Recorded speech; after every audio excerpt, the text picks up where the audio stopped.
Hello, everyone, and welcome to the Standing Committee of Fisheries and Oceans. Before we get to the business of the day, before we get down to work, I would like to pass this along to the public as well as all of our committee members here, but something that happened tragically recently. A gentleman by the name Christian Brun has been a witness here for years. He is a Director General of the Maritime Fishermen's Union, the President, Canadian Independent Fish Harvesters Federation. That's just a few of the titles. He has passed away, and on behalf of the committee, we would like to send out condolences to his family. And to pay our respects, I don't know if this has been done before, but I think given that his involvement in this industry and the times that he's appeared in front of us, I would like to ask everyone here in the room for a moment of silence for Mr. Brun.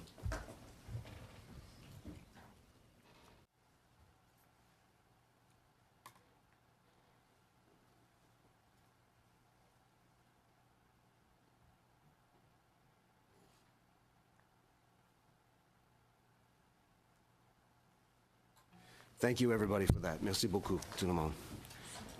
So, there is one item that we have to address, folks. There's a problem that has come up that we have to address, and I'm talking to my colleagues. My apologies to the witnesses. We'll be there in just a few moments. We have received hundreds of submissions. As you know, input to this study through our website, Standing Committee of Fisheries and Oceans. The deadline passed November 30th. We received hundreds. It has now come to our attention that the process to get these submissions translated, by way of, well, just to give you an idea, well over 90% of the submissions were in one language, either French or in English, not bilingual. So therefore, as the rules dictate, in order for me to distribute, they have to be in both official languages. Because of the amount of submissions we have received, it's going to take a lot of time. As you know, next week, we're in camera, and we're coming with suggestions as for recommendations to go in this report. I strongly suspect, have been advised that a lot will not be ready in both official languages. So as you know, which is customary, that if we are to distribute in one language only, we have to receive unanimous consent of the committee in order to do this. Are there any questions on this before I go to unanimous consent vote? Okay. Therefore, I'm asking the committee for unanimous consent to distribute, even though it's one language. Now, we have been assured that eventually they will be translated and distributed to the committee. It just won't be there anytime soon. So therefore, I'm asking for unanimous consent to distribute through the committee in one language only, as is. Mr. Arnold. Mr. Chair, thank you. You said you didn't expect it would be any time soon. Are you considering that we would not see them in time to put our recommendations into the report? That is correct. Mr. Doherty. Mr. Chair, I think there's been, we've all actually expressed I think on all sides we've expressed concern over the time frame that we've had allotted to do this study.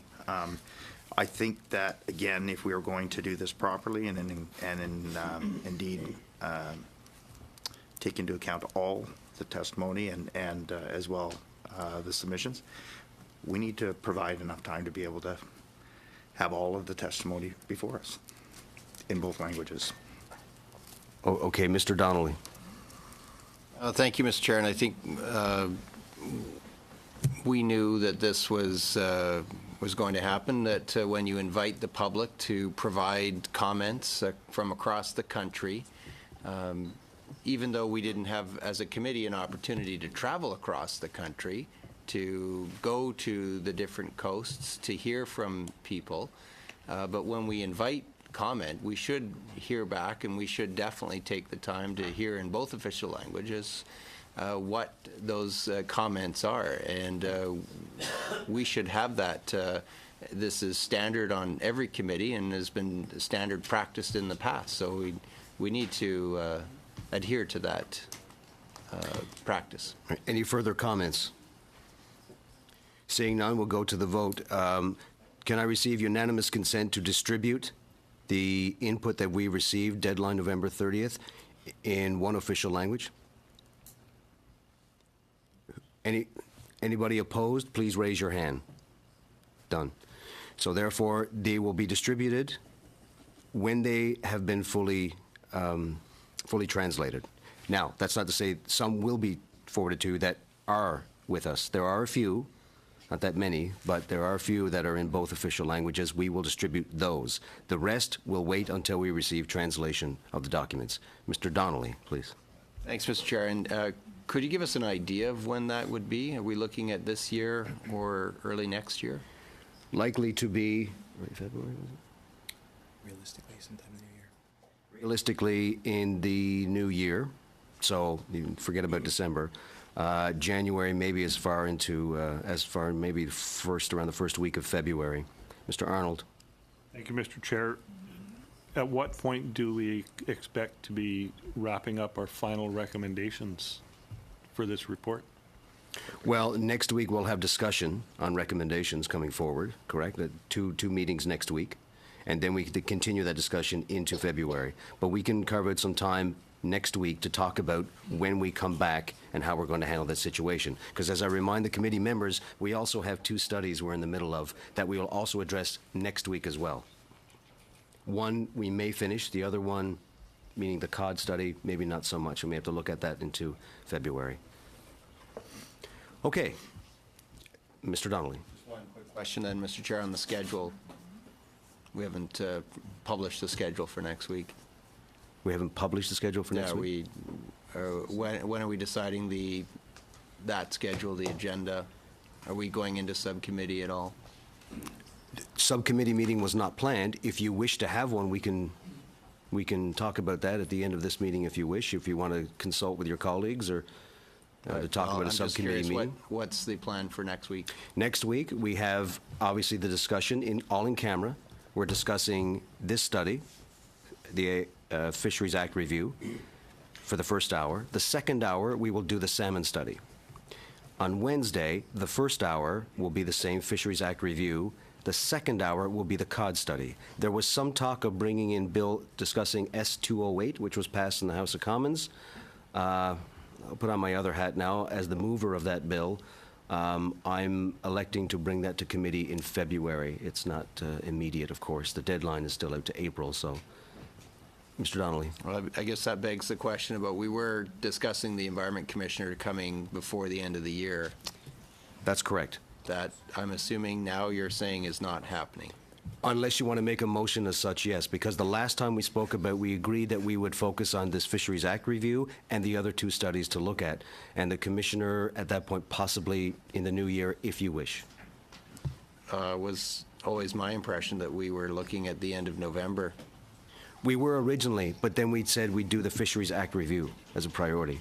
So unfortunately, that left out. Now, unless, like I said, it's not written in stone. If you want to consult with colleagues and bring it up in discussion, you most certainly can. If you want to bring the Environment Commissioner in, that will mean that one of the things will have to be put forward. Well, even with, Mr. Chair, the timing of giving her notice to come would most likely be, it'd have to be now, because it would be Monday at the earliest. Correct. We're hoping that Wednesday is going to happen as a committee, so, okay, thank you very much. Mr. Sopik. I assume, can we start the witnesses? I think, time is going, and their time is very valuable, and these are very busy people, so if we could start this side, we'd really appreciate it. Okay, that's a request, not a motion, obviously, but any further comment on that? Okay, seeing none, now we go to our study.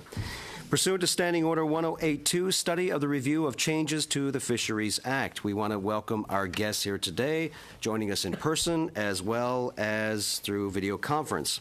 From the Canadian Hydropower Association, we have Dan Gibson, who is Senior Environmental Specialist, Jacob Irving also, who's a President. Canadian Energy Pipeline Association, Chris Bloomer, President Chief Executive Officer. He's joining us by video conference in Calgary. Canadian Electricity Association, Francis Bradley, CE or COO, Jay Walmsley, Senior Environment Specialist, Aquatic, Nova Scotia Power, and from PEI, Aquaculture Alliance, Matt Sullivan, who is the Executive Director. So we're going to start with the hydropower. My apologies. Oh, I'm sorry. Kate, my sincerest of apologies. I didn't look down further on my list. By no means that you're least of mine, because I'm from a forestry area. So from the Forest Products Association of Canada, Kate Lindsay, Director, Environmental Regulations and Conservation Biology. Apologies again. So we will start with the Hydropower Association. Now, of course, every group gets 10 minutes or less for an opening. I'm sure you've had a discussion. Mr. Gibson or Mr. Irving, which one will be? Mr. Irving. Please proceed, 10 minutes or less. Thank you. Thank you, Mr. Chairman, Vice Chairman, and members of the committee. I'm Jacob Irving, and I'm the President of the Canadian Hydropower Association. Our membership comprises the major hydropower generators in Canada and the industries that support them. I'd like to thank you for the opportunity to present today.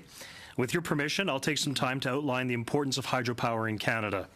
And then my colleague, Dan Gibson, will then explain why the Fisheries Act is so important to our industry and provide some specific thoughts regarding this important legislative review. The Canadian hydropower industry is world-class. Not only are we the largest renewable energy producer in Canada, we are also the single largest source of electricity. Over 60% of the country's electricity comes from hydropower. And because of hydropower, Canada has one of the cleanest and most renewable electricity systems on the planet. Canada is the third largest hydropower producer in the world. This is impressive when you consider that number one is China with 1.3 billion people, and number two is Brazil with 210 million people. Canada is third with only 36 million people. When it comes to hydropower, Canada clearly boxes well above its weight class. Canada's installed hydropower capacity is over 78,000 megawatts, which is impressive. Even more impressive is our undeveloped potential of 160,000 megawatts, more than double our current installed capacity. Hydropower produces zero air pollution, and it is as close to zero greenhouse gas emissions as you can get. Hydropower is essential in the fight against climate change. And climate change poses a threat to fisheries in Canada and around the world. In fact, just last month, Environment Canada released Canada's mid-century long-term low greenhouse gas development strategy during recent climate negotiations in Marrakesh.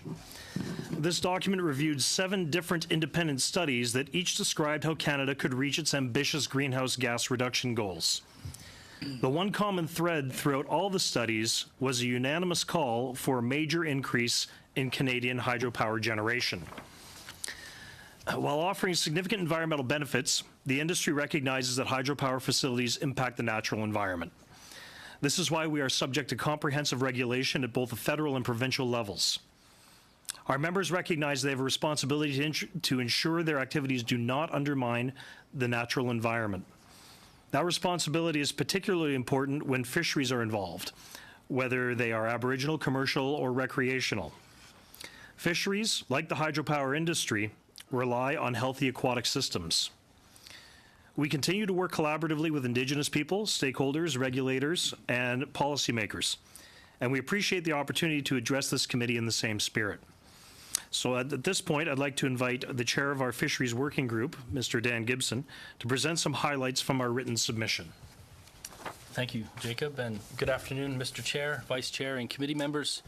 As Mr. Irving has said, it is important that the public trusts the effectiveness of the processes that safeguard Canadian fisheries. In this regard, we welcome the opportunity to put our views before the committee today. You will see in our written submission that we are not, at this time, persuaded that the Fisheries Act needs substantial redrafting. Protections, however, can be strengthened, most effectively through policy and guidance measures.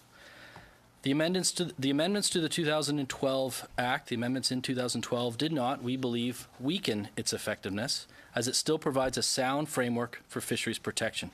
In fact, some of the amendments actually strengthened the legislation from our perspective. For example, the increased authority for enforcement and penalties, and it made it explicit in the new Section 6 the factors that must be taken into account in ministerial decision-making. To this end, Some of the loss of public confidence in the Fisheries Act might be traced to the manner in which the amendments were made, and a misunderstanding of the Act's original purpose. With precedent established through the Supreme Court of Canada rulings, we believe the Act is intended to manage Canadian fisheries, not simply individual fish. This is not a concept that was introduced in 2012. There are decades of jurisprudence stating that this was the legislation's original and continuing purpose. However, we do think that protection regimes can be improved. We believe that in considering changes, Parliament should be guided by these principles of good regulatory policy and practice, those being clarity, consistency, efficiency, and transparency, which are important for our industry.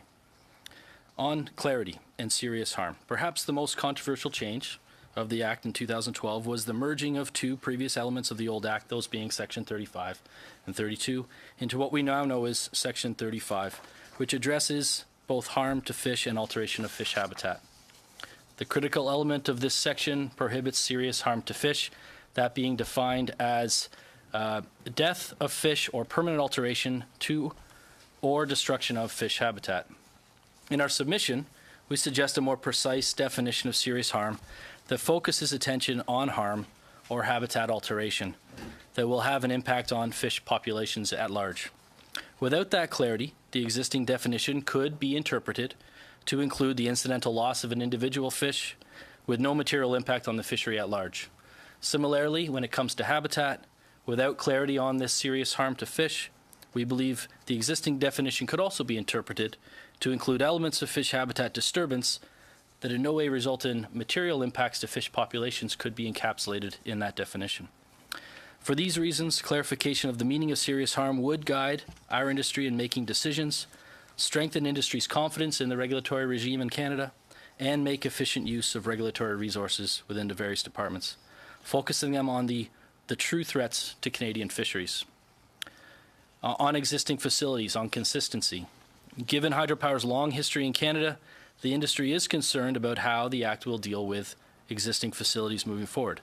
As you may know, there's over 400 existing hydroelectric facilities in our country. Most were approved and constructed before the current provisions of the Fisheries Act in mid-1970s. We believe it would be inappropriate, therefore, to broadly apply the Act retrospectively. However, we would certainly agree that in certain situations where ongoing operations of an existing facility were causing serious harm to fisheries, the Act should address these in a focused manner. We would also expect that significant changes or retrofits to our existing facilities would be encapsulated in the current Act moving forward. Otherwise, where there are stable fisheries around existing facilities, retrospective application of the Fisheries Act serves no useful purpose in a regulatory perspective, and we hope and we trust that policy documents would reflect that clearly.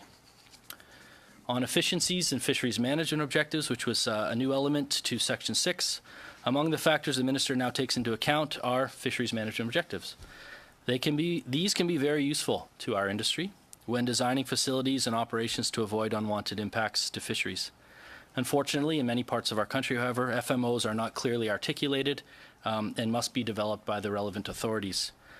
Industry, the fisheries, and other stakeholders would like to see these developed throughout Canada in a timely manner. On resourcing and further on efficiencies, our greatest success in working with regulators before and since 2012 have been achieved through cooperation.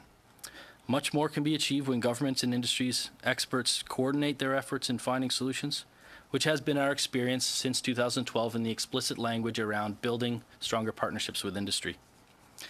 To this end, however, our industry believes perhaps the most important reason why the public may have lost some of their faith and trust in the fisheries regulations is perhaps due to some of the departmental reductions that have occurred.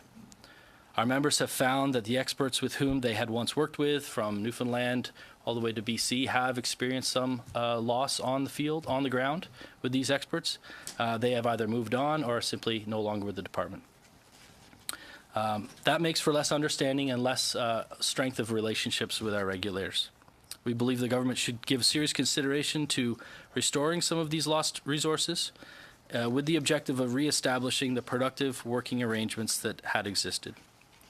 On offsetting and banking and efficiency, regulator guidance for offsetting of impacts by investments in fish productivity in other sites needs to be developed further. This practice, broadly understood as habitat banking, has tremendous potential for our industry. It allows flexibility both for industry and regulators to accommodate industrial activity while maintaining healthy fisheries, to which we have elaborated on in detail in our submission, and we believe that has been a forthcoming benefit to the 2012 amendments. In closing, I've only really been able to touch on some of the elements that we've included in our submission, but I will reiterate several key points and perhaps lead for discussion and questions. We believe habitat protection is still a fundamental element to the 2012 amendments. Secondly, a stable regulatory regime that is clear, predictable, transparent, and efficient best serves fisheries and the hydropower industry in this country. Further, hydropower projects are capital intensive, and they last a long time. We must be able to make investment decisions with confidence within a stable regulatory regime, and there are several key critical concepts in the existing act that need to be clarified, most importantly, serious harm to fish. We believe this can be addressed through policy. However, if Parliament determines that a legislative adjustment is a better way to proceed, it can be accomplished through a simple amendment, which we have included in our submission. Further, I would like to emphasize that the ultimate success of the fisheries regulatory regime rests upon the people who administer it. To that point, we would love to see successful, qualified, skilled professionals in the department to work with in reestablishing those relationships.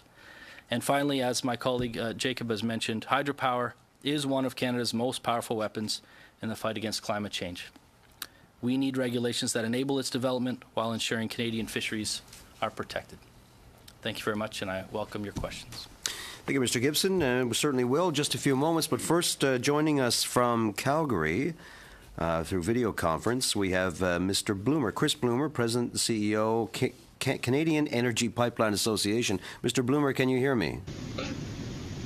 Yes, I can. And we can certainly hear you. So for 10 minutes or less, sir, for your introduction. Good. Great. Thank you, Mr. Chairman. As mentioned, my name is Chris Bloomer. I'm President and CEO of the Canadian Energy Pipeline Association. And we represent 12 major transmission pipeline companies operating 119,000 kilometers of pipelines and transporting 97% of Canada's crude oil and natural gas production. CEPA is pleased to participate in this review of the Fisheries Act. It's through periodic review of legislation and regulatory processes that we ensure the goals of policy and legislation are met. We are participating in all the related federal reviews and consultations, including NEB modernization, SEA 2012, and the Navigation Protection Act. Before I get into specific comments, I would like to comment on what CEPA believes are the fundamental principles of effective regulation that apply equally to all the reviews. The most effective regulatory framework for all stakeholders is one that is clear, efficient, and comprehensive. In particular, the process should be science and fact-based, conducted by the best-placed regulator. Avoid duplication, outline clear accountabilities, contain transparent rules and processes, allow for meaningful participation, and adhere to the need for timeliness. We support any efforts the government makes to achieve these outcomes.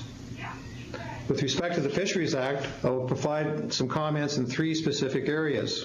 First, a brief overview of the methods used for installing pipelines across water bodies. Second, the impact of the changes made to the Act in 2012. And finally, the importance of maintaining a single best-placed regulator, the National Energy Board. CEPA's members have reviewed their practices both before and after 2012 changes to the Fisheries Act. They examined the way data was collected and analyzed and the mitigation methods and best practices that were already in place. This process revealed that the thousands of watercourse crossings our members have completed have followed well-established best practice construction methods. The 2 main construction practices used are excavation of a trench or using trenchless methods. When practical, pipeline companies use trenchless method, which involves horizontal drilling or micro-tunneling beneath the water. This method does not require any direct excavation of banks or bed of water body and can be used as long as the banks and surrounding lands are stable. The trenchless method minimizes or eliminates altogether any impacts to the water body and serious harm to fish and fish habitat. In certain circumstances where site-specific geotechnical conditions may prohibit the use of trenchless crossings, a trench through the watercourse is required and is constructed so as to minimize impact. The pipeline industry has conducted hundreds of EAs and has prepared as many permit applications. It therefore has developed best practices and deep understanding of the potential environmental effects of watercourse crossings and their impacts. We have the experience and confidence in the effectiveness of the construction and mitigation practices for watercourse crossings. This brings me to our second point regarding the impact of the changes made to the Act in 2012. Through the review of construction methods and industry best practices, our members confirmed that these methods continue to be as effective in protecting fish and fish habitat as they were prior to the 2012 changes. The concerns expressed by various groups regarding 2012 changes to the Act tend to focus on the fact that fewer authorizations are required under the revised legislation. While fewer authorizations are required, the effort that the pipeline companies must invest to determine whether to apply for an authorization under the Fisheries Act has not changed. This is because the Act still requires the protection of commercial, recreational, and aboriginal fisheries. The practical measures that pipeline companies used before this 2012 changes under the Act definitions are the very same measures that continue to be used after 2012 to avoid serious harm to fish. The changes in 2012 also allowed for project proponents to engage a qualified environmental professional to prepare a self-assessment for a project and identify appropriate mitigation methods to address any potential impacts. This has been a positive change because it has allowed professionals with knowledge and expertise of aquatic habitat, pipeline construction, and operations to apply best practices to meet regulatory requirements. To build on this positive change, SEPA believes that this review of the Act provides an opportunity to introduce revised DFO-issued operational statements that existed under the previous Act. These operational statements provided valuable guidance to project proponents. In essence, nothing has changed from the practical perspective for pipeline industry, and SEPA supports a review of the Act that is focused on the enhancing the actual protection of fish and fish habitat rather than the number of authorizations. The last point I would like to make relates to the role of the NEB in the Fisheries Act authorizations. In 2013, DFO and the NEB signed a memorandum of understanding that gave the NEB responsibility for reviewing applications under the fisheries protection provisions of the Fisheries Act. Under the MOU, the NEB is responsible for assessing the potential impacts of pipeline projects to fish and fish habitat and determining whether mitigation strategies are needed to reduce or prevent those impacts. If the NEB determines that a project could result in serious harm to fish, it will inform the DFO. The DFO will then review the project and determine whether an authorization is required. However, if the NEB determines the project will not result in serious harm to fish, the project applicant does not have to make a separate submission to DFO for the review. The NEB's assessment of impacts to fish and fish habitat takes place during its comprehensive review of pipeline applications, which avoids duplication and has proven to be effective and efficient. The NEB assessment considers whether the proponent plans to follow standard and proven mitigation methods that are specific to pipelines. This is helpful because as a best-placed regulator, it applies its unique knowledge of the history of success of these mitigation methods and uses this information to determine whether or not the project is likely to cause adverse effects. The MOU gives the NEB the power to monitor a project to ensure that it complies with the conditions of the Fisheries Act permit after it has been issued.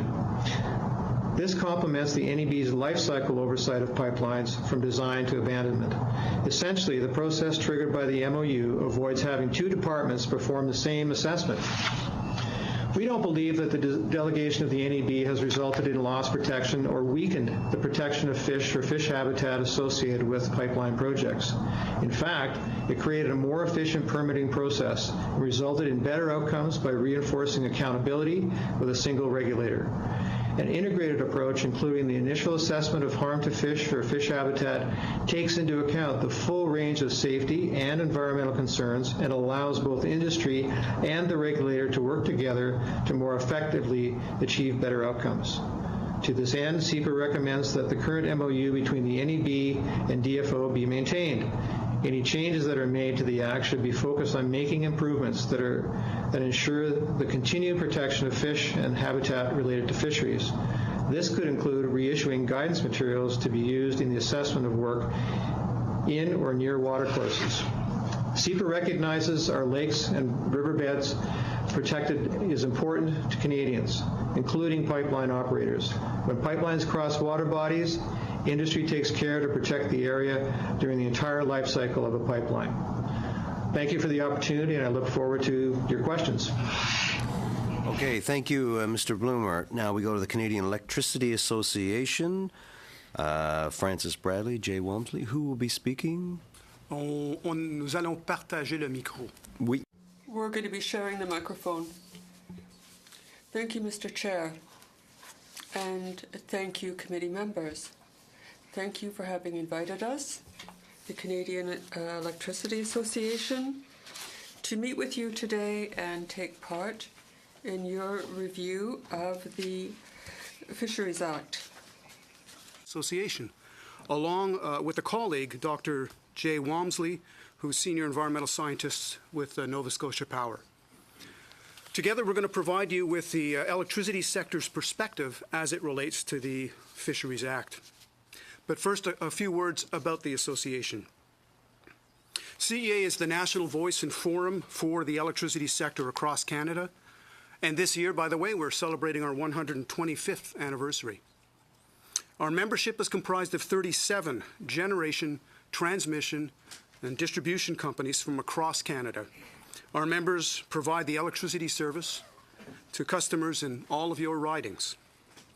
Our membership also includes nearly 80 manufacturers, technology companies, and consulting firms representing the full spectrum of the electricity value chain. Since 2009, the association has provided national direction on industry sustainability, our efforts through our Sustainable Electricity Program, which is a triple bottom line program focused on economic, social, and environmental performance, consistent with national and international principles of corporate sustainability. Electricity is, in a word, indispensable. It's indispensable to the quality of life of Canadians and to the competitiveness of our economy. In fact, in 2015, the electricity sector contributed $30 billion to Canada's GDP, making it a significant contributor to the Canadian economy. In addition, over 80% of electricity generation in Canada has no greenhouse gas emissions, making it one of the cleanest in the world. And it's with pride that I tell you that no other Canadian sector has reduced their carbon footprint to the extent that our sector has. Since 2005, this sector has reduced GHG emissions by 30%, and it's expected to decrease significantly more by 2030 through more efficient technologies and increased investments in renewable power. Federal environmental legislation like the Fisheries Act is critical in this regard. The electricity sector is committed to protecting and conserving our natural resources and natural heritage for future generations. CEA and its members are supportive of the government's desire to review the Act and incorporate modern safeguards into its implementation. We recognize the changes made previously to the Act, while generally generally positive for our sector, might have resulted in a perception of lost protections. But for the electricity sector, the Act continues to provide the same level of protection as before 2012, and in some cases has strengthened protection. Examples include strengthened requirements around the industry's duty to self-report serious harm to fish, the duty to take corrective measures to prevent or remedy adverse effects, and increased penalties and enforcement. However, the Act has been significantly constrained through the lack of adequate policy and definitions and a reduction of staff at DFO regional offices. In this respect, we have 10 recommendations that we would like to put forward for the committee's consideration for both changing the Act and enhancing public trust. You'll find those in the brief that we provided the committee. I'm going to ask my colleague, Dr. Jay Walmsley, to speak to those recommendations. Jay? Thank you, Francis. In the interest of time, I will provide a quick overview of our recommendations. Additional details can be found in the CEA's written submission. I will start with the 3 recommendations for amending the Act itself. Firstly, we believe that the Fisheries Act requires a clear statement of its purpose and the principles that guide its application. The purpose of the Fisheries Act should be to provide for the sustainability of Canada's marine and inland fisheries by ensuring that environmental, economic and social considerations, including the impact on other water resource uses, are systematically taken into account, the management of fisheries and the conservation of fish and fish habitat. The underlying principles should be ecosystem-based management and sustainable development. Secondly, the definition of serious harm needs refinement. The definition of serious harm should focus on the sustainability of fisheries by protecting fish populations or stocks and not individual fish, and it needs to still cater for both harvest fish and species at risk. We also believe the Act would benefit from a definition of what constitutes the sustainability of a fishery. Thirdly, there's a need for the Act to make provision for long-term authorization of facilities. The Act currently does not specify a time limit nor expiry of Fisheries Act authorizations, and as such, it leaves this to the discretion of the Minister. In addition, there's no process in the Act, through regulation or in policy, to formally amend or extend Fisheries Act authorizations. This creates uncertainty for the electricity sector, where many activities and ongoing operations are long-term. The Association also believes that there is a need and an opportunity for the federal government to enhance public trust in the Act, mainly through the implementation of modern safeguards. We would like to offer the following 7 recommendations. 1. We would like to see an increase in staffing and funding to the DFO Fisheries Protection Program. This would ensure that staff are active in the field and understand the activities and operations that they are required to authorize. 2. We believe that there should be more focus placed on supporting and encouraging partnerships and stewardship activities, including broad area planning initiatives to protect and restore fish habitat. 3, there is a need for fisheries management objectives to be documented upfront as part of the initial review process. This will assist in determining whether or not there is a commercial, recreational, or aboriginal fishery that requires protection and what it is required to ensure its ongoing sustainability. 4, with regard to offsetting harm, we would like to see more innovative and modern approaches to offsetting residual project impacts. Some of the approaches that could be considered include conservation agreements, correction of legacy issues, and third-party offset habitat banks. 5, a public authorization registry of Fisheries Act authorizations should be developed to increase transparency and accountability in the authorization process. 6, DFO should consider developing a risk management approach to authorization. This could take into consideration established fisheries management objectives, mitigation of adverse impacts, significance of effects, and the ongoing sustainability of fisheries. A risk-based approach could also be used for existing facilities that predate the Act. Finally, the federal government could consider incorporating approaches by reference into the Act. A good example of this is the incorporation of class authorizations for routine operation and maintenance. This concludes our recommendations, and I will now hand back to Francis. Merci, Jay. En terminant, je tiens à souligner que nous croyons que In ending, I'd like to underscore that our recommendations as to the Fisheries Act are balanced. And we want to provide for Canadians safe, reliable, and sustainable energy.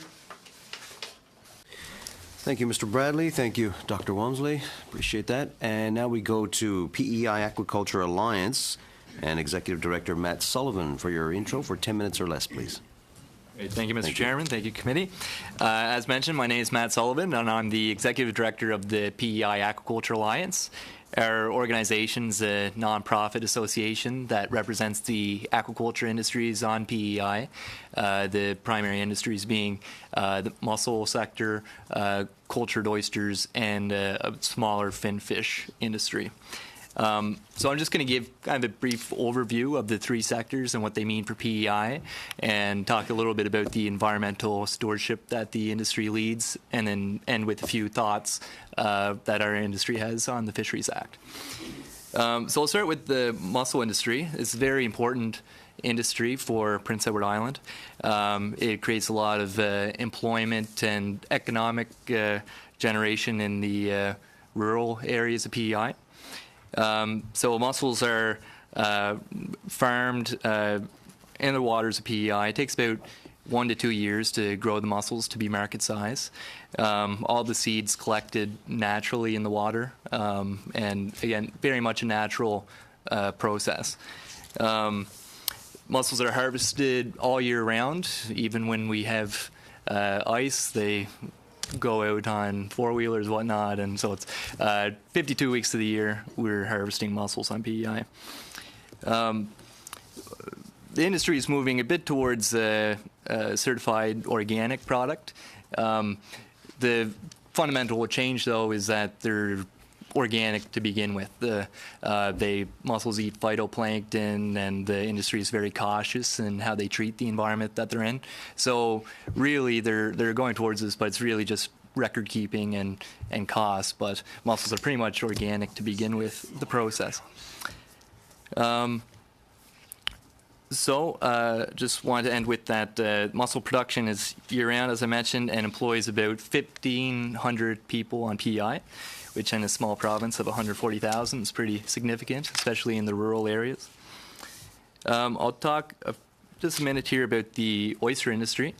Again, the oyster industry is an important industry at PEI, but it's a growing sector. The demand for oysters globally is huge, so we're just trying to keep up with demand. So there's two methods that oysters are grown. There's bottom culture, which is spreading seed on the bottom of a lease and then harvesting them several years afterwards. The amount of time it takes depends what bay they're in, but it could be 5 to 7 years. And then the more modern technique to growing oysters is in suspended bags and cages, where they're a bit closer to the phytoplankton in the water, which is near the surface. So, and that shaves off the length of time to grow the product, and it's a higher quality product as well. There are about 15 oyster processors on PEI, and there's several hundred oyster growers on PEI. And again, it's a growing market. There's a lot of young people getting into that business too. And it's not just PEI that's growing. It's an opportunity for all of Canada. Basically, all the maritime provinces are having very strong growth plans to grow the oyster production. And just a couple of notes on the finfish sectors on PEI. We really don't have adequate water depth for cage culture. So most of our finfish industry, well, all of it is land-based. So we have about a handful of companies, and it's mainly hatcheries where they grow the eggs, and then they'll do the grow out and later production in other provinces in Canada. So I just want to talk a little bit about the environmental responsibility that the industry leads. The PEI aquaculture industry is very innovative, and they recognize that they'll have better businesses by treating the environment well, because they are reliant on the environment to feed their shellfish, essentially, so that they grow.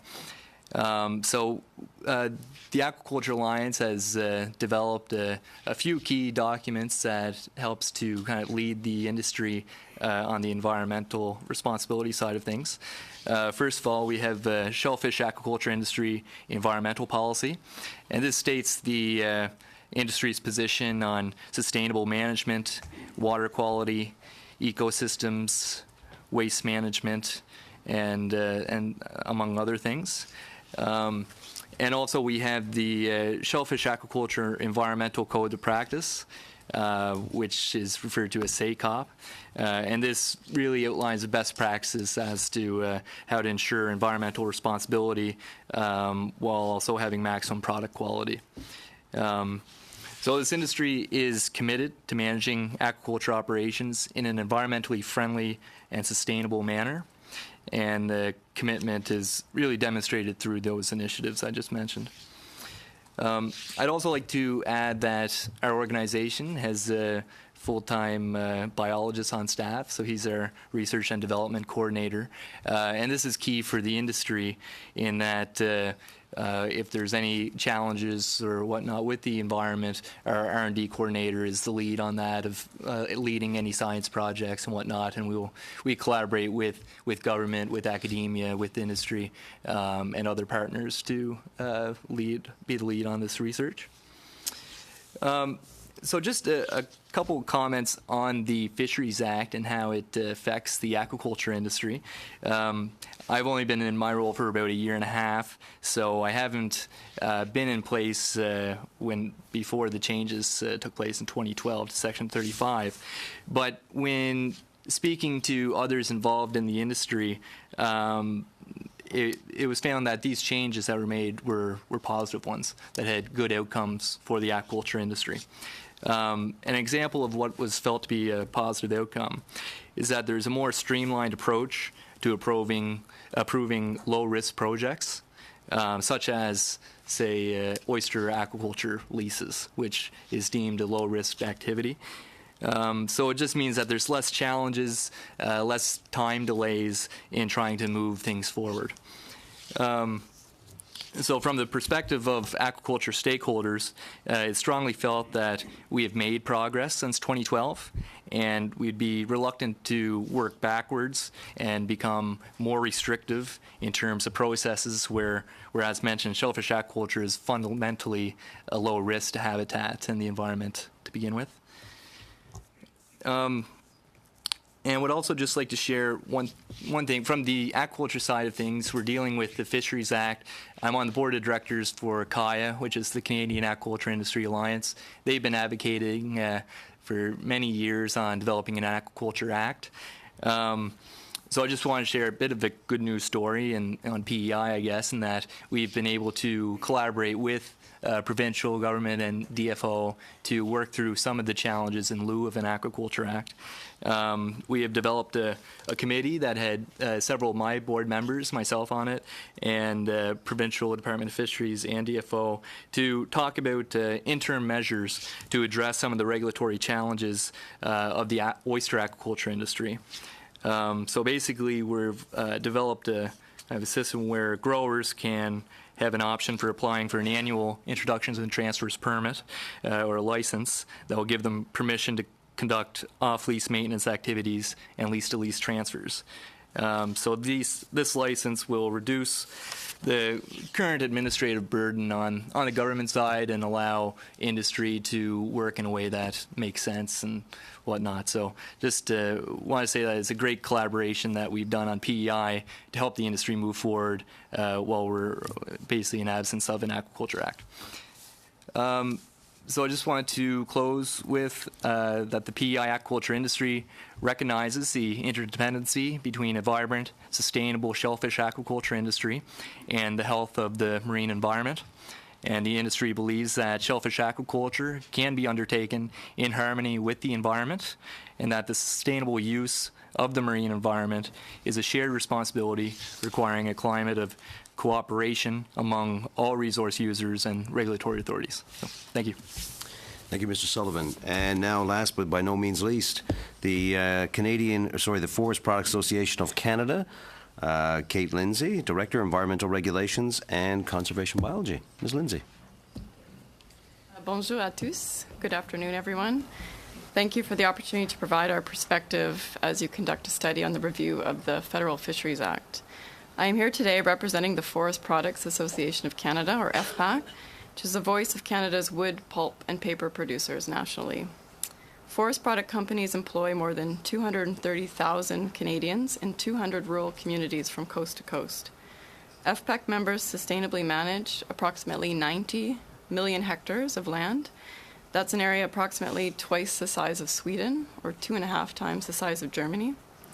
Our member companies are responsible for 66% of certified forest lands in Canada, and our members manage forests in a manner that supports economic, environmental and social sustainability. And we work closely with Indigenous communities from coast to coast.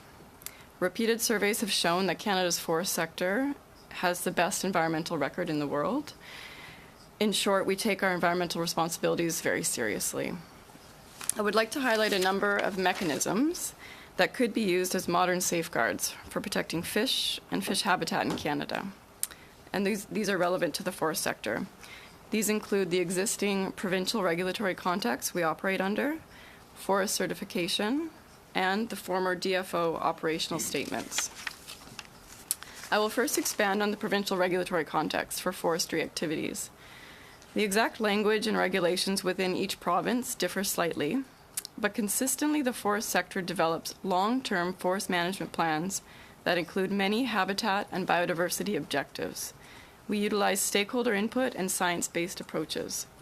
Forest management plans are approved by the provincial governments, and companies employ both adaptive management and ecosystem-based management approaches. Components of sustainable forest management also benefit and contribute to ecosystem services, such as biodiversity more broadly, but also the health of fisheries, be they commercial, recreational, or aboriginal. The forest sector has implemented best management practices, or BMPs, that take into account regional appropriate science-based approaches for maintaining fish habitat. Often these have been developed with regional DFO staff, provincial government, and internal forest company biologists and ecologists over the past decades. These forest management plans can refer to regionally relevant codes of practice, such as the Foothills Stream Crossing Partnership in Alberta. The second mechanism I'll speak to is third-party audited forest certification standards. These are widely implemented in Canada.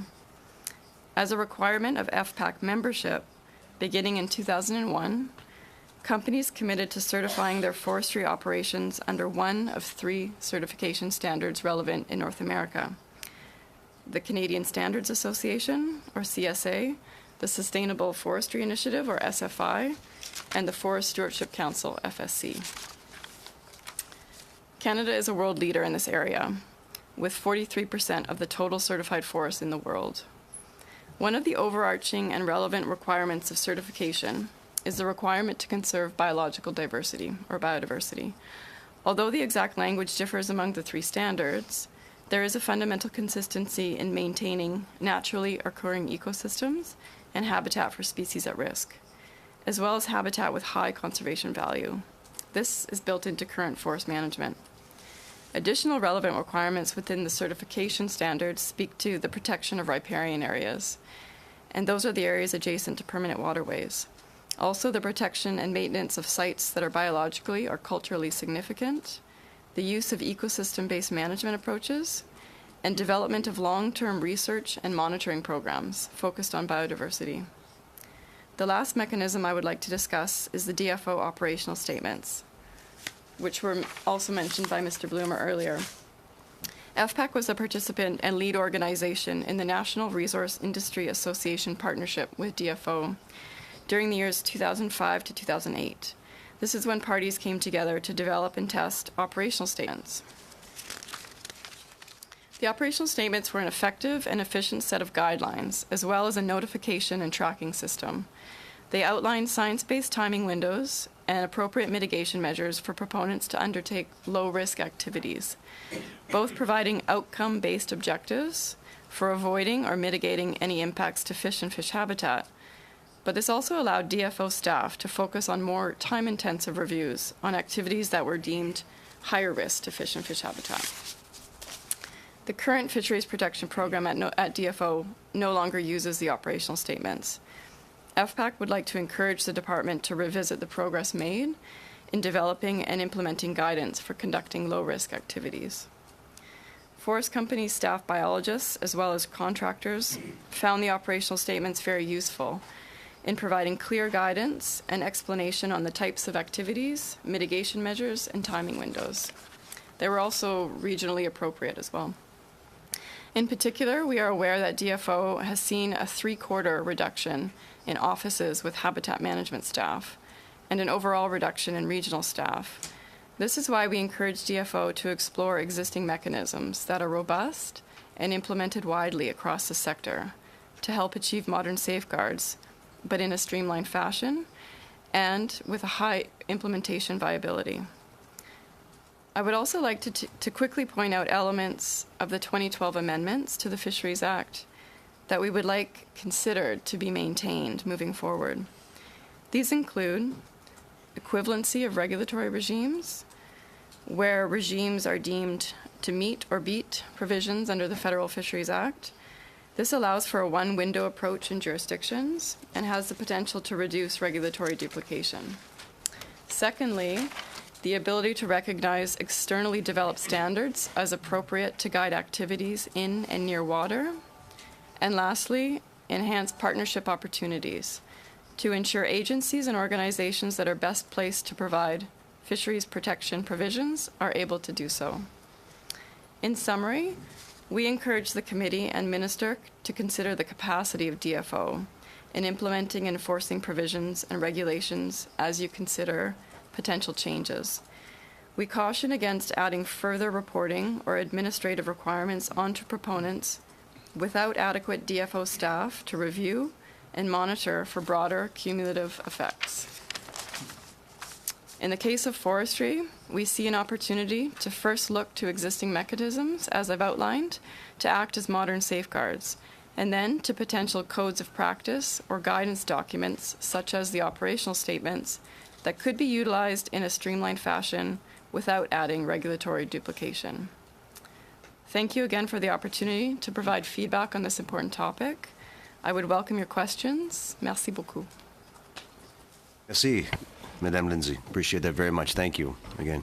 So now we go to our questions. Just again, a reminder to our colleagues to please address your questions to please cite a particular individual you would like to answer the question, given that we have someone joining us by video conference. And to our witnesses, if you wish to weigh in on a question that's being asked to someone else, raise your hand, but try to get the attention of the person asking the question, not me. When I give the floor to someone, it's theirs exclusively.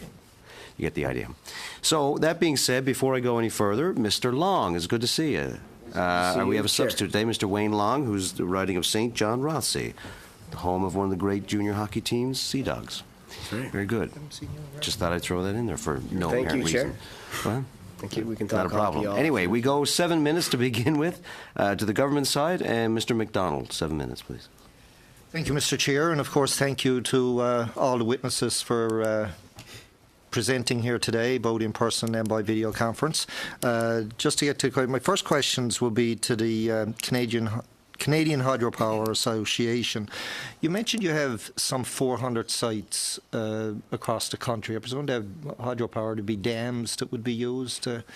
Do all of these sites provide safe passage for fish going up those rivers, or if not, how many of them wouldn't? Thank you for the question. I can answer. No, so not every facility would have fish passage included within it. But when you're looking at the question of fish passage in hydropower facilities, whether it's a storage reservoir or run-of-river operation, it really has to be looked at, I think, in the context of the environmental assessment for each project that's done. I think when exploring fish passage, I think sometimes the answer could be, fish passage if necessary, but not necessarily fish passage on every facility. Always owing to the unique nature of each facility in question. For a large number of facilities already built in Canada, it's good to mention that they're high head facilities, as we call them. So it means that there's a large elevation drop between the reservoir and the powerhouse. And in such areas or instances, upstream fish passage in many cases wasn't possible to begin with, simply because of the elevation change. So obviously a facility like that would not require fish passage because it would make a change to the natural environment that we're there. In other cases, we've actually seen desires to not include upstream fish passage because of invasive species issues. So in some cases, you actually want to limit the passage of some of the new invasive species downstream, upriver. So I just mentioned this in the case that in some cases, fish passage is warranted and is in fact a good idea in terms of the local ecosystem. In other cases, it isn't. And so we really need the flexibility on a site-by-site basis for each project to be able to determine if it's appropriate and where it should be built. Now, I asked that because in an earlier study that we were doing, Atlantic salmon, we had somebody, a witness present to us that indicated there was a facility in their province, I'm not sure now if it was Nova Scotia or New Brunswick, that the dam actually blocked off the river and salmon can no longer go upstream. And they've been fighting to try and get that corrected, but to no avail. So I found it somewhat disturbing that a dam would just go there and block off the migration of the fish to the spawning grounds and basically kill off, I guess, a salmon river that was a productive river at one time that they just can't get up to the spawning grounds. And I'm not familiar with this particular one, but if you like, we could look into that a little bit more for you and maybe talk to the member and about the project in particular. Okay. Thank you. Next, of course, I'll direct a question to the Forest Products Association of Canada. Has your association noticed an increase or decrease in authorizations issued under Section 35 of the Fisheries Act? And if so, has impact mitigation planning been affected by these changes? So I was working at FPAC and I was working for a forest company prior to the 2012 changes. So much of what I spoke about today, a lot of the BMPs we call, or best management practices, or standing operating procedures, were developed at a previous modernization process of the Fisheries Act, so around 2009. So these operational statements that I was talking about. So the majority of the activities that the forest sector engages in are watercourse crossings, primarily culverts or bridges, and either maintaining those culverts for fish passage or replacing bridges that require repair or maintenance.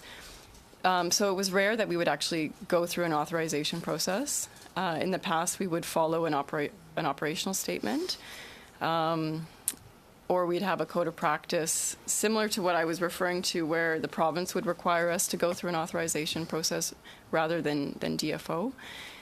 So in instances where we would require authorizations, they were for larger projects or activities. Sometimes on the coast, we do dry land sorts, so where we may need to establish an area for wood or logs to get dropped off on before they go into the ocean, those types of things. So in essence, to answer your question, we didn't see a difference in authorizations pre and post 2012. Essentially, the practices we engage in are practices we've developed with DFO staff in past decades, and we continue to do so. And then I have heard, so the current system that DFO operates under is a self-assessment process online. So I was speaking to the biologist before I prepared our submission, and essentially they will, for larger bridge, where they have to replace a bridge, that means that they have to do work in the stream bed, they provide what's called a request for review to DFO, and more than 80% of those return back to the proponent saying there's no need to do anything, no additional approvals are necessary. So essentially go and conduct your work as you've indicated. In those remaining small amount, they've just come back to ask for more information. So I hope that answered your question. My last question, I guess, because I know I'm getting short on time, would be to Mr. Bradley of the Canadian Electric Association. You said that one of the good things that came out of the revisions in 2012 was the fact of being able to self-report harm to fish or fish habitat. Can you tell me how that's working? Like, has there been much self-reporting done, and how big have the incidents been, or have they not been noticeable at all? Well, thank you very much for the question, and I'm thankful that today it isn't just an association person that's sitting at the table. We also have somebody who works for a company that owns and operates facilities and can speak from the experience of her individual company. Sure, I'm with Nova Scotia Power, and we found that the self-reporting to be quite onerous, because every time there's a fish mortality, we are required to report. So as soon as we become aware of a fish mortality, we take precautions to see, or we look in to see what happened, and we phone the emergency line to ensure that we report on it. So it's a fairly onerous thing for us to do. Thank you. And we now go to the opposition. Mr. Sopak, for 7 minutes, please. Thank you very, very much. Mr. Bloomer, you said something that really jumped out at me. You talked about how the number of authorizations is actually less important than the actual protection of fish habitat. I think that is a fundamental principle. What's interesting is the activist community who has been represented here over the last few weeks, their measurement of the success of the Fisheries Act is authorization. Of course, they're primarily lawyers, no slight intended to any lawyers in the audience, in the crowd. But that, quite frankly, is a lawyer's point of view regarding authorizations versus the actual protection of fish habitat. Can you elaborate on that statement? Because I think it's extremely important, Mr. Bloomer. Thank you very much for the question. I think that the point is exactly that. It's where you have, these, before you had the operational statements, now you have the MOU with the NEB, where these things are assessed in the context of historical remediation effects. And bear in mind that the pipelines are only, the real impact is only when we go into water bodies, and we try to avoid that. But there's established practices and remediation and life cycle authorities on that. So when you look at it in that context, you don't need exhaustive review of every project that comes up. You can put it in the context of other projects and where remediation has been done. And the current process where the NEB will look at that and say, we have the processes in place, we understand the implications and the remediation, and we don't need to go for an authorization. And I think that's an effective process. Another question for you, Mr. Bloomer. What is the effect of inefficient, duplicative, and lengthy assessments on capital investment in Canada? Do investors look at these processes and factor the length of the process in their investment decisions? Absolutely. I think that a lot of these projects we're talking about today are major projects. They take years to get into effect, and as we said at the outset here, one of the principles of effective regulation is certainty and transparency and timeliness. Not necessarily timelines, but timeliness. And I think where we got to in the changes in 2012, it did create more transparency. It created more timeliness, avoided duplication, and moved the process forward. So from that perspective, I think it was an important change, and it is something that's factored into projects. Thank you. Just FYI, one of my first careers was doing pipeline assessments in the Mackenzie Valley, in the original Mackenzie Valley pipeline proposal, and then the second one came along. So we were basically looking at 20 years of process, and now there's still no pipeline there, and some 20-odd impoverished communities. So I very much agree with you, Mr. Bloomer, that lengthy and inefficient processes not only do nothing for the environment, but they threaten much-needed employment. Regarding I'd like to address my next question to Mr. Gibson and Dr. Walmsley, because they both talked about offsets, habitat offsets. Right now, the no net loss provision and the habitat offsets are fairly rigid. It has to be on site. What if we had a Fisheries Act that focused on fish production and had a policy of no net loss of fish production, and then allowed project proponents to create that fish production in areas where people actually want to have fisheries enhanced or developed? Who would like to, if one of you could take that one on? I really like what we're seeing on the offsetting side. DFO have developed a policy for offsetting that allows for productivity. Good. And that means we can come up with some really innovative solutions for that. So it's not based on like-for-like habitat, although that is one of the considerations. It includes things like stocking. It includes things like, it opens it up for very modern and innovative approaches. To add to that, thank you.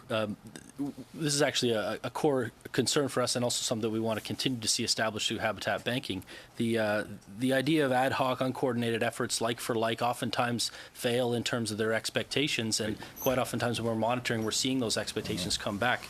So the idea of larger initiatives that are often more well-established, more broadly supported by conservation authorities and provincial governments anyway, those are largely again, accepted by other stakeholders as well. They get larger public support. For example, in my province of Ontario, the restoration of coastal wetlands in the Great Lakes is largely accepted as what will drive productivity in our Great Lakes. So the idea of aggregating projects, large proponent-led initiatives or third-party initiatives, and opportunities for well-defined cumulative benefits with compounding effects are really initiatives that we see as an industry as beneficial to gaining public support as well.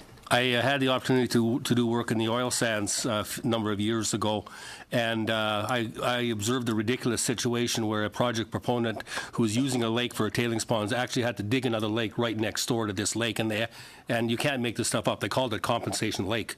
Like, the whole thing was completely absurd, given that southern Alberta, for example, is starved for fishing opportunities, and if the proponent were allowed to spend those millions in southern Alberta, for example, and create fishing opportunities for citizens where they really wanted them, it would have been a much better situation. So I really appreciate your answer. Ms. Lindsay, you talked about codes of practice, and my assumption is, and I think Mr. Bloomer, if we have time, you could weigh in as well.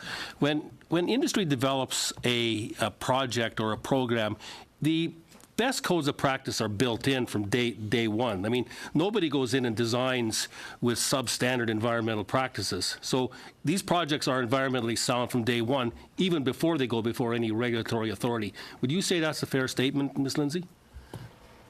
I would, yeah, and particularly I could speak to for forestry because we undergo a lengthy planning process for a forest management plan. Often these are 20-year plans that we put together. Multiple staff, multiple levels of government inputting into this and expertise. And then once that's proposed to the provincial government, there's a review process, an iterative process, and where that's strengthened. And then once it's approved, we have an annual operating plan that gets approved as well. So there's lots of input into that product once it's created. And you're correct. And these BMPs, or standing operating procedures we have for fish and fish habitat, have been developed and built over many, many years. So first of all, when we plan where we're going to build roads, we avoid impacts to fish and fish habitat. Where we have to build an access point, we do so in a way that mitigates any risk to fish habitat. And those are building on things like the operational statements.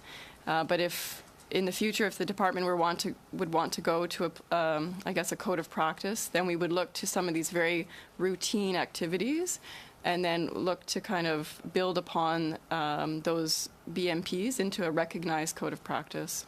Thank you very much. I assume my time's up. Oh, yes. Thank you. Thank you very much.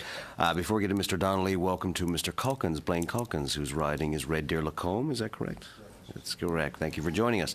Okay, Mr. Donnelly, for 7 minutes, please, or less. Chair, and thank you to all our witnesses for providing your testimony on this important subject of the Fisheries Act review.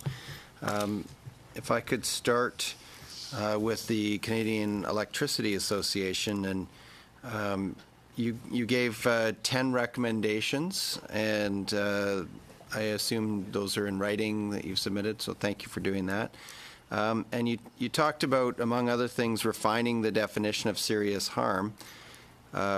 You also talked about defining a sustainability of a fishery, and I'm wondering if you could expand a little bit more on that and what you think that might look like. Sure, I'll take that. One of the things that we have strongly recommended is defining a purpose of the Act. And the intention is that the purpose of the Act be sustainability of the fisheries. But it's no use having a purpose without defining it in the Act itself. So in a sense, it's a little bit of a housekeeping requirement where we've recommended that sustainability of a fisheries is the ongoing viability of a fishery. You'd want that clearly stated in the purpose so that it could be a measure. We would like the purpose of the Act. Most modern acts, you'll see it in the Oceans Act, Sarah, in their preamble they have the purpose, so that it's very clear as to why the Act is being implemented. The definition of sustainability is really a housekeeping thing to ensure that people understand what that is. Thank you. And you talked about uncertainty in terms of authorizations, and I'm wondering if you could talk about what your association or organization would see as providing more or increasing certainty, while it obviously at the same time as protecting fish habitat. So I think one of the concerns that we've had, and I think it needs to be recognized, that the new Act has only been in place for 4 years, and I think for the first 2 years, DFO was trying to work out what it meant. So a lot of that created uncertainty for us, and obviously with the staff workforce adjustment, that created even more uncertainty. So there's a lot of that. In terms of the actual serious harm itself, what we're finding is that the definition of it is being interpreted slightly differently in different areas, and in some places it's being really interpreted as all harm to all fish, because of the whole idea of an ecosystem-based approach, and where commercial, recreational, and aboriginal fisheries and fish that support those fisheries are taken into consideration. It really is all fish. But not everyone's interpreting it that way, so it becomes very uncertain to us as to how to apply it. And the same idea with the fact that it's serious harm to is death of fish. Well, what does death of fish mean? Is it death of a fish? Perhaps in the case of a species at risk, that is serious harm. Is it the death of 20 fish, 50 fish, etc.? So those things create uncertainty for us as to exactly what it means and what we should be doing to offset and manage those. Thank you. If I could turn to PEI Aquaculture Alliance, a couple of questions. You talked about moving to certified organic labeling, and moving in that direction. I'm just wondering why your industry is wanting that. What's the benefit of that? Market access. So you see that as improving market access then? Yeah, essentially it's if competitors have that label, then the supermarkets or grocery stores and say, well, why don't you have this certification? Same with a lot of the different certification schemes. A lot of them is essentially either to get into the grocery chains, or it may mean something to the consumer. But I guess the point that I was really trying to make was the process is basically organic, except that very minor tweaks, mainly that they need to do more record keeping. And in terms of, you talked about the desire for a Canadian Aquaculture Act. What about moving aquaculture under the Department of Agriculture? Or would you see it more remaining under the Department of Fisheries and Oceans? Yeah, I think there'd be some advantages to being paired with agriculture, but also there's some things in the Fisheries Act that is beneficial to the aquaculture sector as well, especially in regards to introductions and transfers and whatnot. Yeah, I guess in terms of the Aquaculture Act, it's not so much something that our industry on PEI is pushing for. The national organization that I'm on the board of, they're pushing for that, and there's probably more challenges on the finfish sector that the Aquaculture Act would support. But on PEI, we've found a way to make it work, and basically with good relationships with the provincial and federal departments.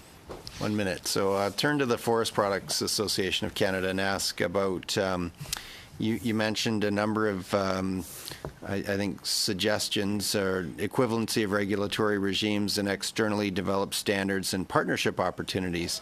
I'm wondering if your association works with First Nations on developing standards, policies, or even changes to legislation.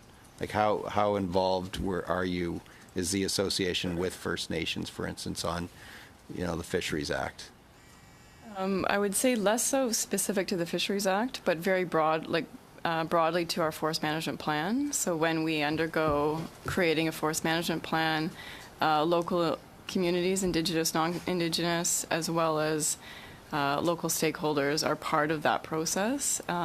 It's largely actually run through our certification standards. So each of those certification standards undergo a process in which stakeholders, Indigenous groups feed into it, review it, and then depending on the certification standard, like in FSC, it's actually more of the concept of FPIC. So Indigenous organizations need to essentially consent or approve the forest management plan. In other standards, it's more along the lines of, I guess, reflecting Canadian law currently on accommodating interests. Thank you. No, go ahead. Sorry? Finish your thought. My apologies. And then in some instances, the broad partnerships, what we'd like to see, is something that some of the other folks have mentioned in some of the offsetting, but rather a more holistic community approach. So if there's particular waterway or watershed that we're working within, we see benefit in engaging with all of the interests within the watershed. So at times there could be, for instance, in Cowichan, I've worked on the west coast of Canada. There's a watershed board, so we take part as an industry association or as an industry component in that group. Cowichan Tribes is at the table, so we look where there's a need, and we would focus stewardship activity where we would provide the benefit for the fish, which is important then to the communities that rely on it. So. Thank you, Ms. Lindsay. Now to the government side again. We're going to Mr. Finnegan for 7 minutes, please. Thank you, Mr. Chair, and thank you to the committee for appearing in front of us today. And if my voice wants to last for the whole duration of 7 minutes, I have a few questions. Pardon? Okay. So I'll start with perhaps the Hydro Power Association. In my province, we do have a major hydro dam that provides a good chunk of the power in New Brunswick, and its due date is pretty much up, and we're going to have to look at different options. And I think, I'm not sure if it's Mr. Irving or that said that most of the older dams have a higher head of water, I believe, and I suppose Mactaquac would be one of those. And I know that there've been attempts to have ways to get the salmon and other species across, and it's never really worked right. We've had actually testimony in the Miramichi when we were on our tour saying that some of the First Nations have lost many species of fish that they were traditionally used to. So if it was to be rebuilt, can we build that in a way that we would include a passage to the salmon and other species? Thank you. It's a great question. The fundamental questions around passage always surrounded the high head nature. So was passage there prior to the establishment of the dam? If it was, now that we are in the regulatory regime that we are, I think our delegation stated that we are happy to work within the Fisheries Act as it stands. That may include passage.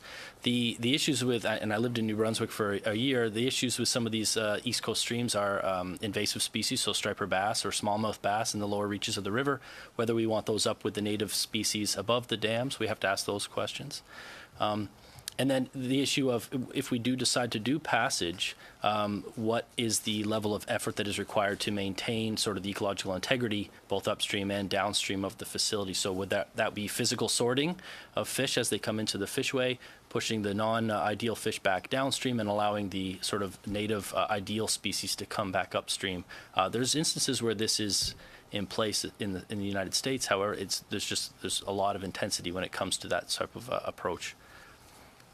Thank you. And maybe again on water dams, I know there was a bit of a controversy in Newfoundland this fall with the whenever you flood an area that there's mercury contamination. Does the Act, as it is present, or the past Act, does that mitigate, or is there anything in there that enough protection there, or how do we handle that? Is that something that we cannot avoid, and how would you look at that? I guess at this stage. Specifically, can I just ask for a point of clarification? You specifically on mercury contamination? Yes. Yes, please. So I'm happy to try and answer that question for you, not considering the specific site that you're speaking of. I think one of the foremost mitigation measures for mercury contamination in large reservoirs, which we're not building a lot of anymore, but in the event that we do, is harvesting of the native vegetation around the potential inundation of the reservoir. So foresting, deforesting the area that will be inundated and trying to get that root matter and detritus matter up off the mat so that that doesn't become methyl mercury isn't generated to the extent. I think in some cases where you have large Canadian Shield, for example, we've got very shallow topsoil, very shallow organic matter on top of bedrock. It can, to some extent, be self-mitigating, and the fact that you don't have that large detritus matter that would generate the mercury contamination. When it comes to perhaps Hudson Bay lowland areas, though, where you've got a lot of the deposition from the glaciers, you would see that effect more. It is, again, a little bit site-specific. Thank you. And maybe Ms. Lindsay, on the forest sector side, specifically in Miramichi and I'm sure other rivers, one of the main problems that we have noticed is the warming of the streams that feed the river, and then thus we're having warmer pools and very stressful on the salmon in the warm months of the summer. And a lot of finger pointing goes to the clear cutting, where you're opening up the canopy where it warms those springs. And you mentioned that we need more to increase the DFO staff to back where it was. So would that suggest that self-assessment is maybe not the right way to go?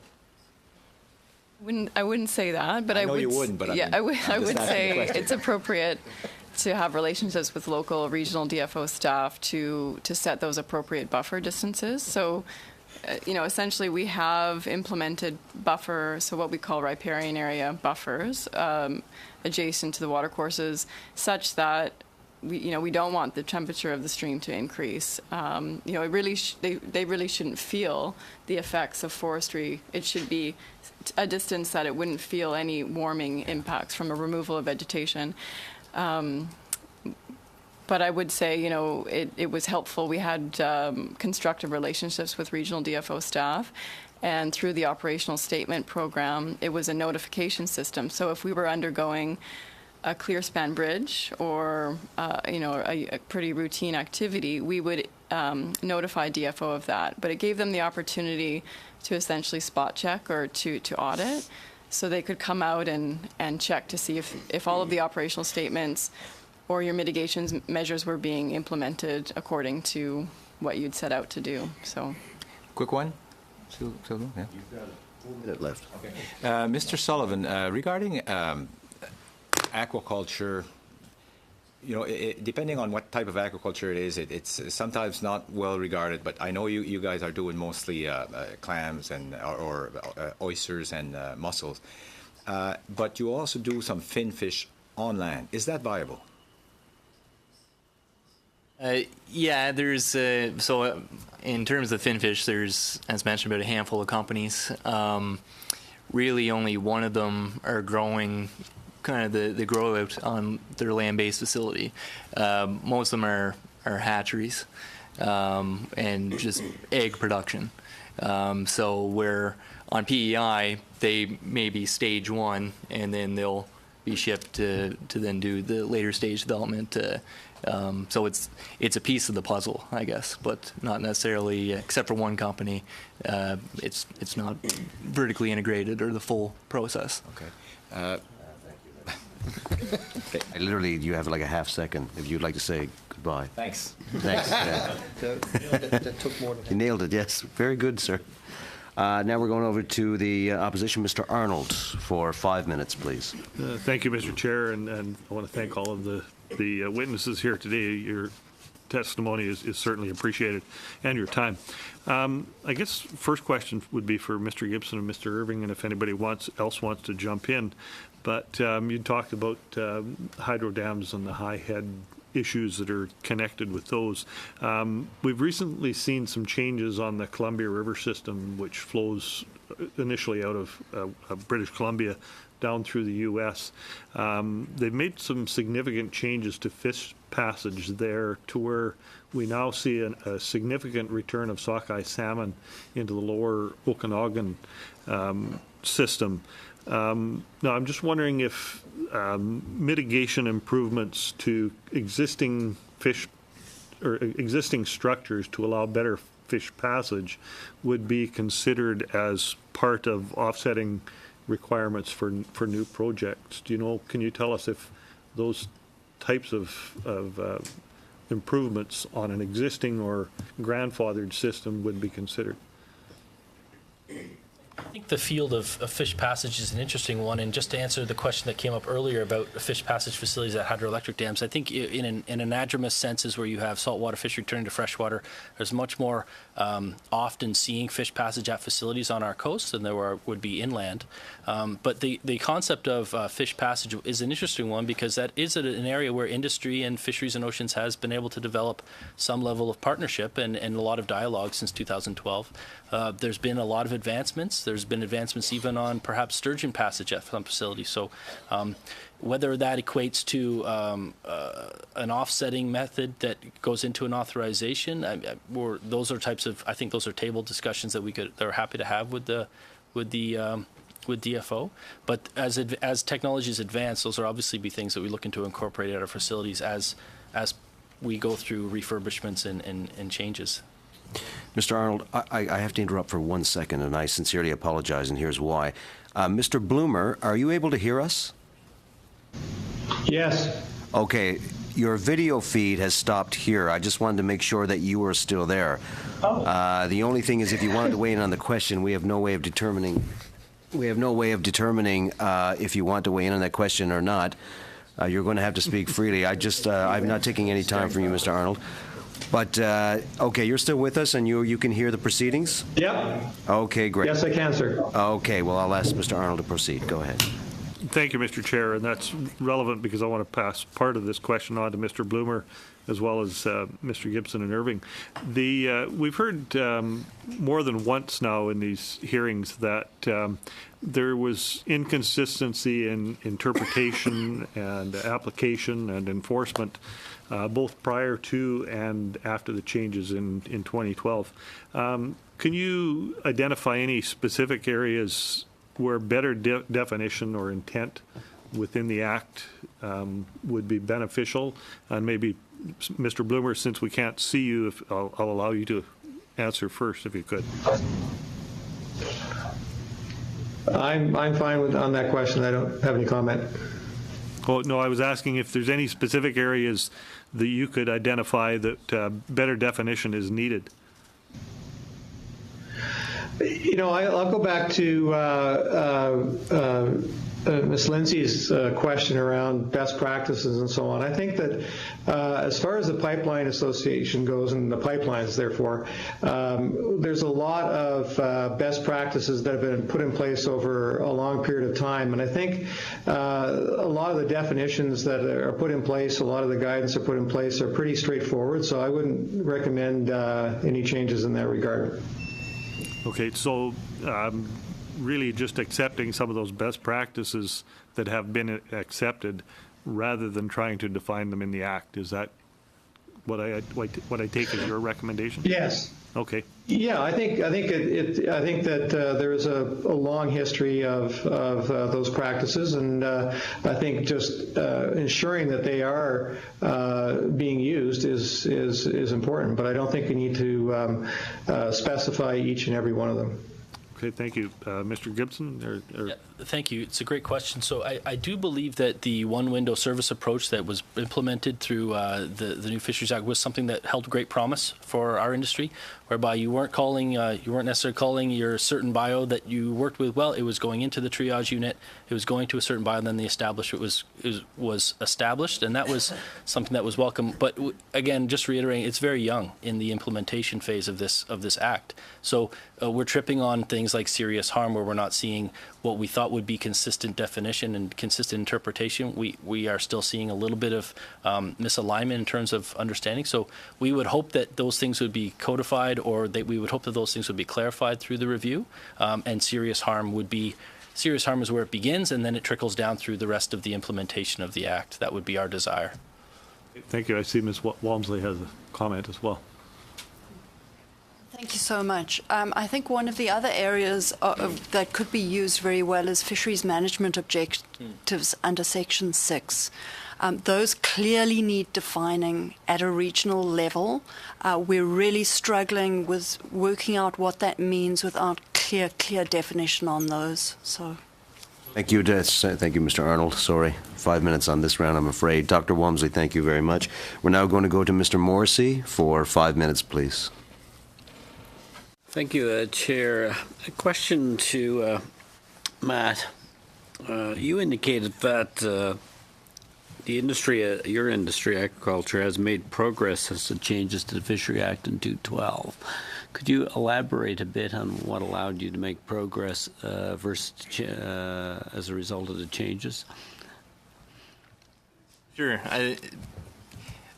It's the HAD acronym. I'm trying to think of what it stands for, but it was essentially changes in regards to the habitat group that was involved and needed to provide input and some of the things that they were asking for, such as video surveillance of benthic monitoring and things like that. Basically, there was some, I think, duplication with some of the federal partners involved in leasing. So it was the Habitat Group, Transport Canada, and whatnot. So as the changes after 2012, there's more streamlining involved in that. So any applications for smaller, low-risk projects, such as getting an oyster lease, then didn't need to go through as much of that, I'll say, strenuous process of dealing with the Habitat Group. And what stage is that at, Matt? It's not in the growing, is it in the development and expansion of aquaculture development? That you're finding it easier now? Yeah, to be able to grow, but still in a sustainable manner, but yes, to grow. A number of witnesses before the committee has raised a lot of the unclarity, the lack of clarity and a lot of definition or terminology within the Fishery Act prior to and even today. Could anybody, any of the witnesses choose to speak on that side of it if you have specific parts? I know the Act's quite broad, but I believe Dr. Walmsley, you touched on it as well. Yes, I think it's particularly to do with serious harm. For instance, and I'll give you a for instance, I think. We have a facility at Nova Scotia Power on a river that has both inner bay of fundy salmon, which is a species at risk, as well as Gaspereau. So serious harm is death of fish, as well as permanent destruction or alteration of habitat. And what we find, obviously, are fish coming downstream are going through our turbines. We know that there's a certain amount of harm that is there. What is harm for a species at risk versus what is harm for Gaspereau, which come down in the tens of millions? It can't be the same. So we're very much trying to... So it's not clear now? So it's not clear. We haven't defined, we're sort of defining as we go along. We go to DFO, and it rests, our definition and trying to do the right thing rests on how we relate to DFO and what we can come up with in terms of stewardship and partnership, how we can offset in terms of things like live gene banking. But we're wondering, is one salmon worth 10,000 Gaspereau? I don't know, and I'm pulling the numbers. You're making a good comparison. In your testimony, you made reference to you have to report any fish mortality, but it's not quantified within the Act. Am I correct in that? Is it one fish? If you see one fish dead, you're supposed to report it, or if you So our understanding from Fisheries and Oceans is that if it's one fish, we should be reporting it. What it doesn't say in the Act, and it's not specific, is how and when you report it prior to that. So what we've done is we report for our thermal stations, we actually give the notification in advance, and we say anything over and above that we will report to this emergency line. Otherwise, we would be every single day phoning up the emergency line and saying, we have a death of a fish, or we have death of whatever. So we feel that it's important to have some kind of methodology in place, that they understand what our impacts are so that we can mitigate those, but at the same time, it doesn't require us to be clogging up the emergency lines, which also are for Coast Guard safety and other. Okay. I take Thank you, Mr. Morrissey. Appreciate it. through. Okay. All right, your time is up. We now go to Mr. Doherty for 5 minutes, please. I just want to say thank you to our witnesses that we have before us today. I think time and again we've had a number of panels. I thank everybody for taking the time and providing their testimony over the last coming weeks. But it is interesting having all industry here because a lot of the testimony that we've heard previously with environmental groups and indeed some activist groups has said that the changes that were made in 2012 somehow made it way easier, gave carte blanche to industry to go ahead and wantonly create projects. And I just, to each member that is here today, the changes that were made to the Fisheries Act in 2012, in any way, it may have streamlined some processes, but in any way, did it make it easier for you to go out and just start, or your membership, start creating projects and running amok, if you will? And I'm opening up to all of the witnesses. I would welcome that question. Thank you very much. So since 2012, CHA, but especially my company, OPG, has not experienced that. We've experienced more regulatory interaction with DFO around Fisheries Act authorizations. Requests for reviews are the big one. So in this field-out process, in the first few years of the implementation, we've had over 30 Fisheries Act requests for reviews. We are getting the same outcomes that we would have done over 4 to 6 months previous to 2012, and we're seeing those same outcomes in about 4 to 6 weeks now. Great. Same levels of protection, same levels of security. As OPG, we're seeing that. So I wouldn't suggest that we're seeing less in terms of protection. Great. And to that point, we've had multiple on-site audits with Fisheries and Oceans staff confirming that we are in maintaining those same levels of protection. Ms. Lindsay? Yeah, the same for us. As I mentioned before, our BMPs essentially, they're the same as they were pre-2012 as they are post-2012, where we, what was an adjustment for us was the decrease in DFO employees. And where you would have your local office, you would be able to pick up the phone and call and ask a question. Now you're sent to the closest regional office. So if you're in Manitoba, now you're talking to someone in Burlington. So it did make it easier for you to yeah, okay. Exactly. Mr. Sullivan? Yeah, the thoughts were that it made things a bit easier, or maybe not easier, but it just got rid of some I'll say unnecessary challenges and avoided some time delays. But again, I'll echo a bit of what was said. It didn't have any sort of additional negative impact or less oversight either. Mr. Bradley? Yes, and Mr. Gibson's company is also a member of CEA.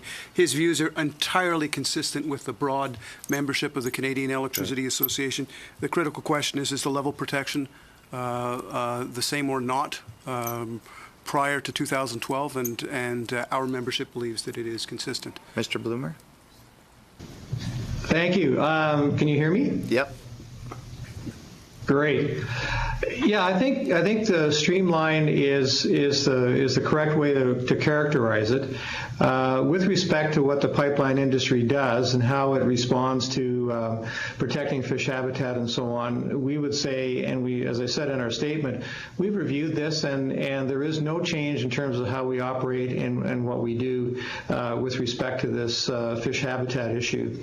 What has changed, though, and it's an important change, and it goes to timelines on projects, is that the previous process would come into play near the end of project evaluation and so on, and it became very cumbersome and very time-consuming to try and get the authorizations from DFO, and it dragged out the timing of projects. Now it's identified up front and dealt, if necessary, over to the DFO for a review, and if it's necessary, then we'll do a review and follow practice. So from the pipeline perspective, there is really no change in terms of how we approach through best practices dealing with the fisheries habitat issue, and it has streamlined by putting this aspect of a project up front. And rather than having it being at the back end and being dragged out over a long period of time. So I would say from an efficiency perspective, very strong improvement, and from a protection perspective, no impact in terms of how we deal with things, even over the life cycle of a pipeline. Thank you. I appreciate the comments, and I just want to take my final comments here a moment to say thank you to each of our witnesses. This is probably the last time I'm on the mic, but thank you to each of you that took a look at this, gave a measured approach in providing some very good feedback on ways that we can provide clarity that would make it easier for all, and also in some areas where we perhaps were deficient in. And but just want to say thank you to the witnesses for attending today. Thanks. Thank you. Now we go to Mr. Hardy for 5 minutes, please. Thank you, Mr. Chair. Just a quick yes or no to everybody. We'll start with you, Mr. Bloom, again, because we can't see you very well, although you've turned into a marvelous portrait on our screen here. Were you consulted, on the changes that took place in 2012? We'll start with you, Mr. Bloom. Just a quick yes or no. Were we consulted? Yes. Yes. You were. Yes. Was your group? I was not at FPEC at the time. I've heard there was limited consultation. Very Mr. limited. Sullivan? I'd echo that. And, from the electrical folk.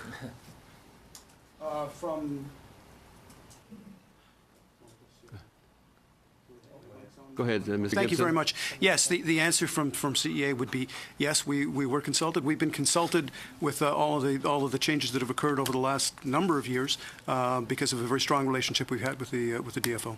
Right, Mr. Gibson, or Mr. Irving. I would say that we were consulted, and there were a number of formal processes, parliamentary processes as well, we were able to work through on this. That's interesting because, a pretty common observation, from the groups that have been described as environmental or advocate was that they had not been consulted. So they felt rather out of the process of making these changes, and that led to some questions of confidence. Mr. Bloomer, I'll ask this of you particularly. Pipelines seem to be a fairly big issue out my way in British Columbia this last week or so.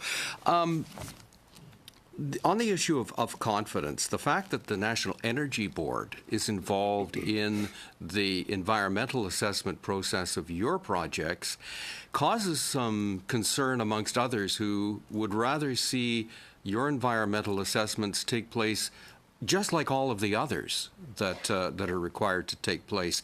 Do you have a concern that there may be an uneven application of the oversight, the regulations, et cetera, between the NEB and maybe the Canadian Environmental Assessment Authority? Thank you for the question. No, we would not, and we don't see any difference between how the NEB applies the SEER rules because they're the same rules. The key thing with the NEB is that, and some people take issue with some aspects of the NEB, but on this point, it's consistent with what the SEIA rules are. But what's important to understand is that the NEB regulates pipelines over their life cycle. The Pipeline Safety Act recently that went through Parliament increased the regulations and the requirements to report and so on pipelines and environmental issues. And the NEB has the authority over the life cycle of a project to enforce those environmental regulations through audits and so on, whereas through the SEIA will provide the approval and so on, but not the oversight. So I think it's important to make the distinction around pipelines is that the NEB has the expertise, it has the technical horsepower to evaluate these things, and it's done very consistent, almost exactly consistent with what the SEIA rules are. Oh, very good. I appreciate that. That's good insight, the lifetime oversight. Getting to the electrical folk, you mentioned, both of groups have mentioned that, there's very few GHG emissions, and you'd probably be forgiven for not factoring in two other things. One is the GHGs created when you actually make the concrete that goes into the dams. And secondly, as we've learned from some of the assessments of the Site C project in BC, the methane that's produced when you flood an area. That plus what we've seen now, especially in British Columbia, as more of a turnover to run-of-river projects, and then stuff that Eldon Musk is up to, with his electrical producing shingles. Is the era of the big dam going to come to an end anytime soon, do you think? Because there's very clearly there's significant habitat implications when you build one of these things. I could answer on behalf of the hydropower industry. Probably harken back to what I was saying in the opening comments. The government's mid-century review on its climate strategy. Again, I sort of did a survey of 7 prominent external studies talking about what needs to be done in order to lower greenhouse gas emissions in Canada, and the one common element throughout all those studies was a call for more hydropower generation. And precisely why is because on a full life cycle analysis, hydropower does have the lowest greenhouse gas emissions of any sort of generation. And that includes methane emissions, as mentioned, also emissions from, again, the full life cycle, from concrete, etc. So this is something that hydropower is something that already keeps Canada's emissions low, makes us have one of the cleanest, most renewable electricity systems in the world, and it's an area where we're able to grow and where we're able to back out some of the more emitting generation that still exists throughout Canada and replace it with hydropower. But it's also important to mention that hydro is also an enabler of the other forms of renewable electricity. So if you're interested, say, in solar power, wind power, marine, tidal, kinetic, the one issue for all those different forms is the variability of their generation. Sometimes their ability to generate doesn't always match the load demand. Thank you, Mr. Hardy. Thank you, Mr. Irving. We have to cut it there, sorry. 3 minutes to Mr. Donnelly, please. Thank you, Mr. Chair, and I'll ask Canadian Energy Pipeline Association about, just maybe pick up a little bit for where Mr. Hardy was going on the, since pipeline projects are a little controversial, and they are magnets for controversy, at least in the last 5 to 10 years in Canada, and there's certainly much concern. Many scientists, environmental organizations, First Nations were concerned about the impact to fish habitat, and watershed health. And do you see, Mr. Bloomer, the changes that were made in 2012 as being helpful? Because obviously, there's the concern to fish and fish health, and then there's also what happens in terms of public relations and providing certainty on both sides. I mean, even as a local elected official, from whenever I dealt with for instance, developers in the city, one of the things that I heard about was certainty.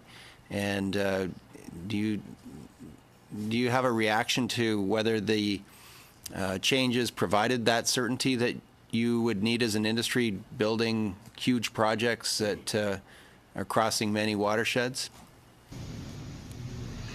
I think I understand the question is that do the changes create more certainty in the process with the changes to the Fishery Act in 2012? Right. Is that okay?